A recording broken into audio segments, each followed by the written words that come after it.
암장에서는 재생이라는 스피리추얼리즘 사상 중에서 가장 이론이 많은 과제를 다루었다. 비록 이론은 있어도 거기에 반드시 진실이 있을 것이다. 만일 재생하는 것이 진실이라면 그것만큼 인생관에 큰 영향을 미치는 것은 없다고 생각한다. 영향이 큰 것으로 말하자면 사후의 존속이라는 사실이야말로 우선 누구에게 있어서나 획기적인 영향을 주는 화제일 것이다. 나 자신도 고교 시절에 스피리추얼리즘을 접하고 만일 사후에도 이대로 살아가는 것이라면 철학적이고 추상적인 사고에 몰두할 필요가 없다라는 절박한 심경으로 신명하게 매달려 결과적으로는 일종의 사고혁명과 같은 체험을 하였다. 즉, 삶과 죽음을 심각한 주제로 하는 사고형식에서 죽음을 제외한 삶의 사고형식으로 변해 이후에는 상상의 나래가 스스로 날개를 펴서 자유자재로 넓혀져 가는 것만 같았다. 그리고 그것은 지금도 계속되고 있다. 나에게 있어서 이것만큼 즐거운 레크레이션은 없다고 해도 좋을 정도이다. 그것은 실버버치나 마이아스, 임페레터 등의 세련된 연계통신의 덕임은 틀림없으나 그 이전의 심령실험에 의해서 눈에 보이지 않는 영의 존재를 여러 가지로 볼 수 있도록 해준 것이 전환의 큰 계기가 된 것 같다. 이 사후의 존속이라는 사실은 지금에 와서 적어도 스피리추얼리즘에서는 자명한 사실이고 진리탐구의 대전제가 되고 있다. 나는 전장에서도 말한 것과 같이 재생에 관한 사실이 연계통신에서 말하고 있는 것과 완전히 합치하고 있다는 점에서 우선 전장에서 소개한 것이 재생의 진상이라고 보아도 상관없다고 믿는다. 특히 반세기에 걸친 실버버치의 영혼이 그간의 조금의 모순이나 당착도 없이 처음부터 끝까지 같은 설을 수레하고 있다는 것에 주의해야 한다고 생각한다. 실버버치가 말한 것 가운데 특히 주목해야 할 것은 어떠한 진리도 그것을 받아들일 준비가 혼에게 갖추어지지 않으면 바꾸어 말해 그것을 이해할 만한 의식의 개발, 어려운 말로 하면 연격질화가 없이는 결코 깨우칠 수 없다는 것이다. 따라서 지식만을 아무리 축적하여도 그것이 바로 그 사람이 성장한 증거라고 할 수는 없다. 실버버치의 말대로 한다면 세계의 모든 장서를 전부 독파했다고 해도 그것을 실제로 체득하지 않으면 아무것도 아니다. 재생하는 목적은 결국 체험을 구하려고 오는 것임에 틀림없다. 그럼 그 체험이라는 것도 같은 조건 하에서도 사람에 따라 그 반응은 백인백양의 차가 있을 것이다. 하물며 남성과 여성과는 비교할 수 없을 만큼의 차이가 있다. 남자답다든가 여자답다는 것은 지상의 인간에 관한 한 육체의 생리적 표현에 불과하다. 궁극적으로 말하면 성호르몬의 차이에 지나지 않는다. 전장에 나온 실버버치의 최후의 말과 같이 대부분의 인간은 물질에 의해 혼이 우왕좌왕하고 있는 것이 현실의 모습이다. 그렇게 되면 당연히 이외나 이외의 지상생활만으로는 도저히 충분하다고 말할 수 없는 것이며 그때 비로소 재생의 필요성이 생겨나는 것이다. 그러나 엄밀히 말하면 마이아스의 말대로 아무리 몇십 회 몇백 회 재생을 반복하여도 지상체험에 의한 혼의 성장에는 한도가 있다. 즉, 혼에게 미칠 정도의 체험, 속된 말로 한다면 볼신에 숨어들 정도의 체험이 그리 쉽게 존재하는 것이 아니라는 것은 실제로 지상생활을 보내고 있는 우리들이 가장 잘 알고 있는 것이다. 그렇다면 막연히 일상생활을 보내는 것은 아무 의미도 없는 것이 되고 거기에서 수호령을 중심으로 하는 배후 영단의 배려가 필요하게 된다. 표면상으로는 평범한 생활을 보내고 있는 것 같으나 실은 줄줄이 괴로움과 고통, 슬픔의 씨앗이 끊이지 않는 것이 현실이다.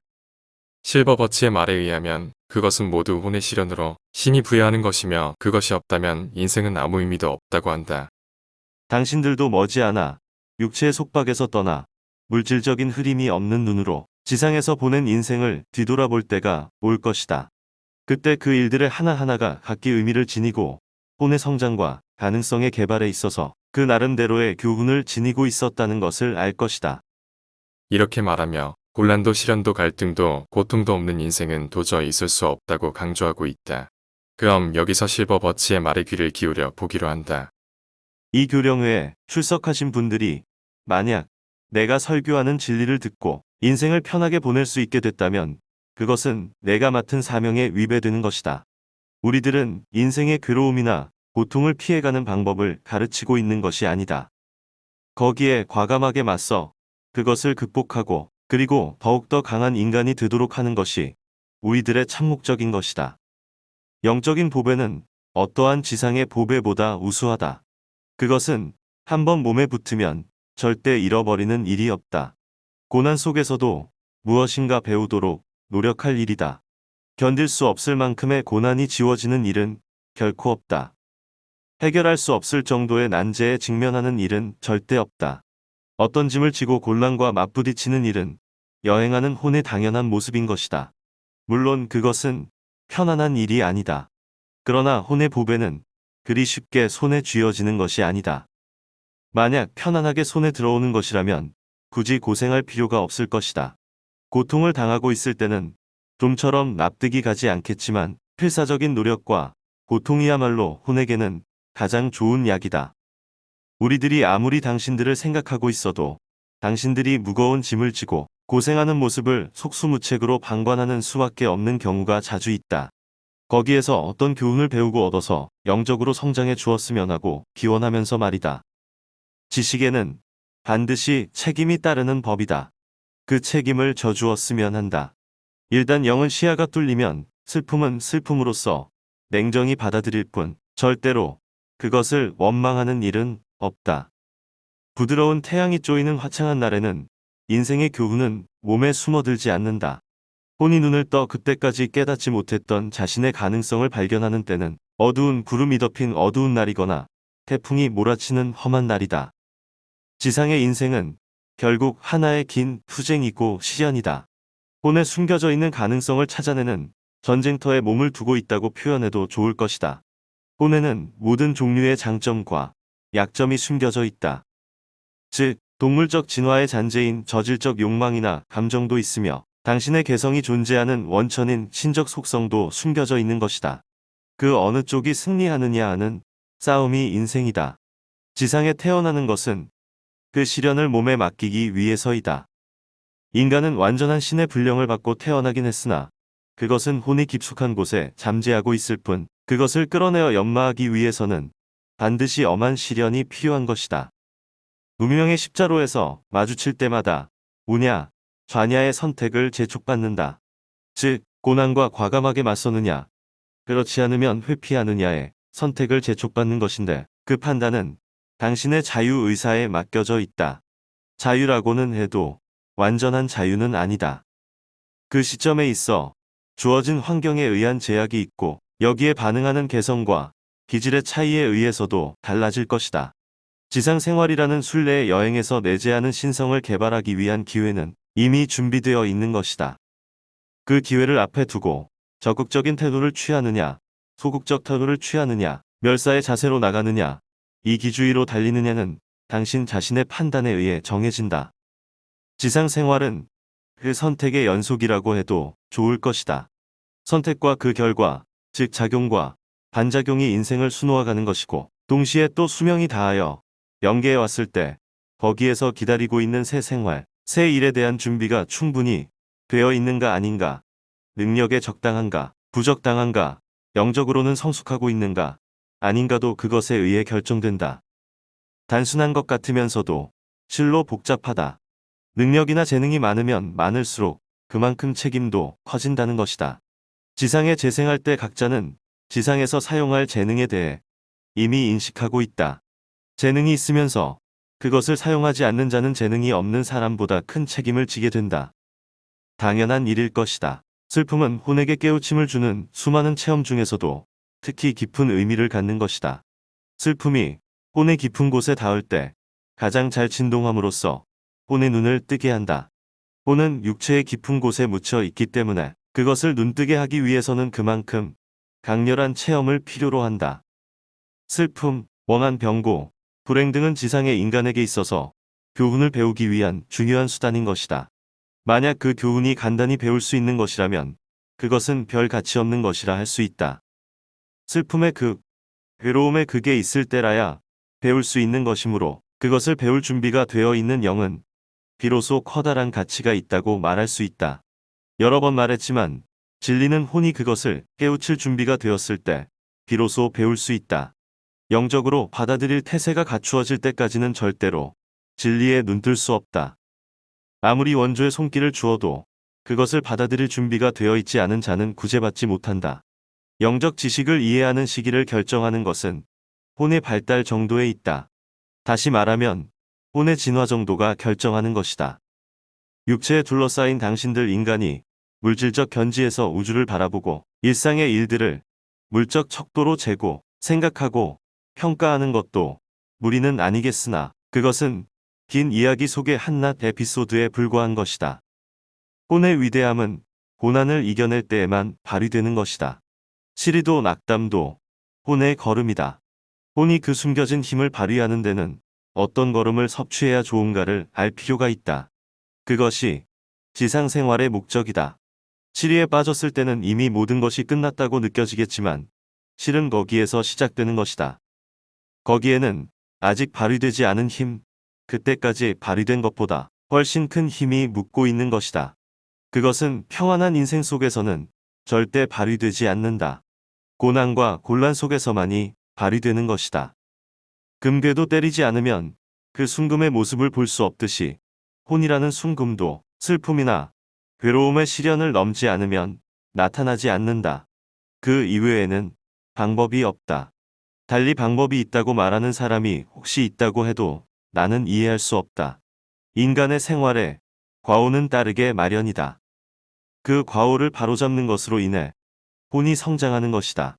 고난이나 장애에 맞선 자가 마음 편한 인생만을 보내고 있는 사람보다도 한층 더 크게 힘있게 성장해 간다는 것, 그것이야말로 진정한 의미로서의 이익이라고 말하지 않을 수 없다. 무슨 일이나 순탄하게 잘 되고 어려움이 없는 인생을 보내고 있어서는 혼의 힘은 발휘되지 않는다. 무엇인가에 도전하고 괴로워하는 일, 그것이 깨우침을 여는 길이다. 고난을 불평해서는 안 된다. 고난이야말로 혼의 걸음인 것이다. 물론 고난을 겪고 있을 때는 그것은 고맙게 생각할 수 없을 것이다.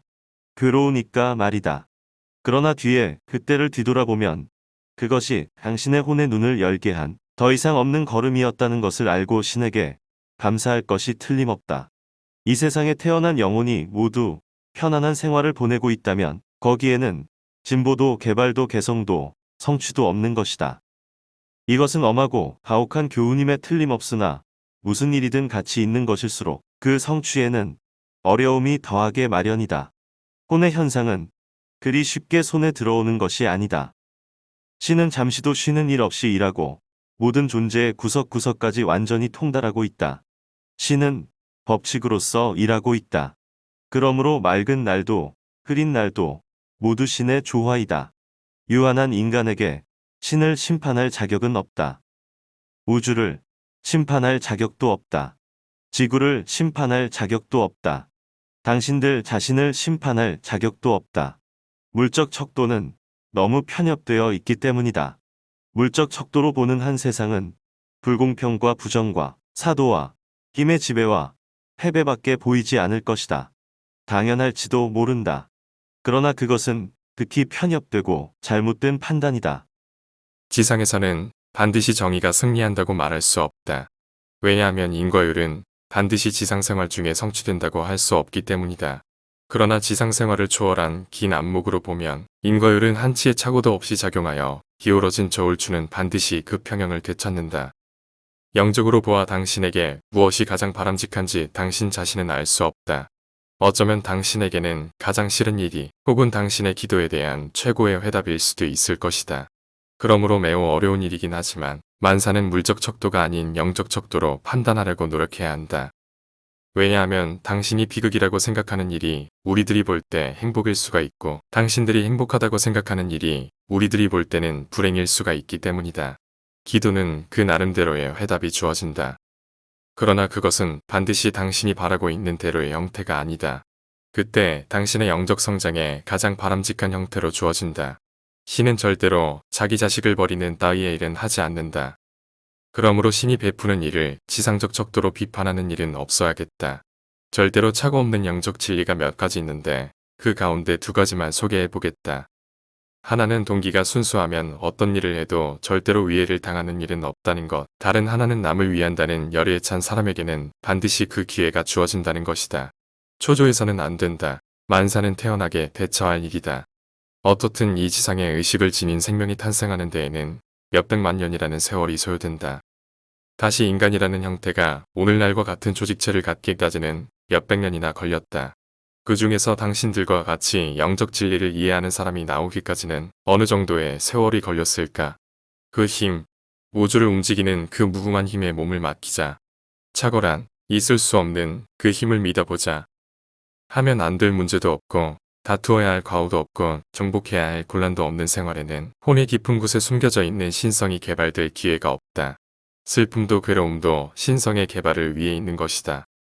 당신에게는 이미 인연이 없는 이야기니까 그렇게 간단히 말할 수 있는 것이다. 이렇게 말하는 분도 있을 것이다. 그러나 나는 실제로 그것을 체험했다. 당신들보다 훨씬 긴 세월을 체험했다. 몇백 년, 아니 몇천 년이란 세월을 살아온 것이다. 그 긴 여로를 뒤돌아볼 때 나는 다만 우주를 지배하는 신의 훌륭한 섭리에 감탄할 뿐이다. 우연이라는 것은 없다. 우벌사고라는 것도 없다. 모든 것이 불변절대의 법칙에 의해 통제되고 있는 것이다. 영적인 의식이 싹 터 진정한 자아로 눈뜰 때 모든 것은 일목요연하게 알 수 있게 된다. 나는 우주를 창조한 힘의 중심으로 신뢰를 두고 있다. 당신들은 대체 무엇을 두려워하는가? 왜 신의 힘을 믿으려 하지 않는가? 우주를 지배하는 전능하신 신에게 왜 운을 맡기지 않는가? 모든 공포심, 모든 걱정을 버리고 신의 가슴에 뛰어들어라. 신의 마음을 내 마음으로 여기라. 마음을 평안히 가져라. 그리고 자신을 가지고 살아라. 그렇게 하면 자연히 신의 마음이 당신을 통해 발휘될 것이다. 사랑의 마음과 예지를 갖고 임하면 무슨 일이나 반드시 성취된다. 듣는 귀를 갖는 자만이 신의 소리를 들을 수가 있는 것이다. 사랑이 모든 것의 근원이다. 사랑, 인간적 사랑은 조그마한 표현에 불과하나 사랑이야말로 신의 섭리를 수행하는 자이다. 영적 진리를 안 자는 조금의 공포심도 없이 나날을 보내고 어떠한 슬픔과 고난에도 반드시 신의 가호가 있다는 것을 조금의 의심도 없이 믿을 수 있게 된다. 고난과 슬픔에 좌절해서는 안 된다. 왜냐하면 영적인 힘은 어떠한 물적인 힘보다도 앞서기 때문이다. 공포심이야말로 인류 최대의 적이다. 공포심은 사람의 마음을 좀먹는다. 공포심은 이성을 약화시키고 고갈시키고 마비시킨다. 모든 고난을 극복할 수 있는 힘을 약화시키고 접근을 막는다. 마음을 흩어지게 하고 조화를 파괴하고 증오와 의심을 불러일으킨다. 공포심을 없애도록 노력해야 할 일이다.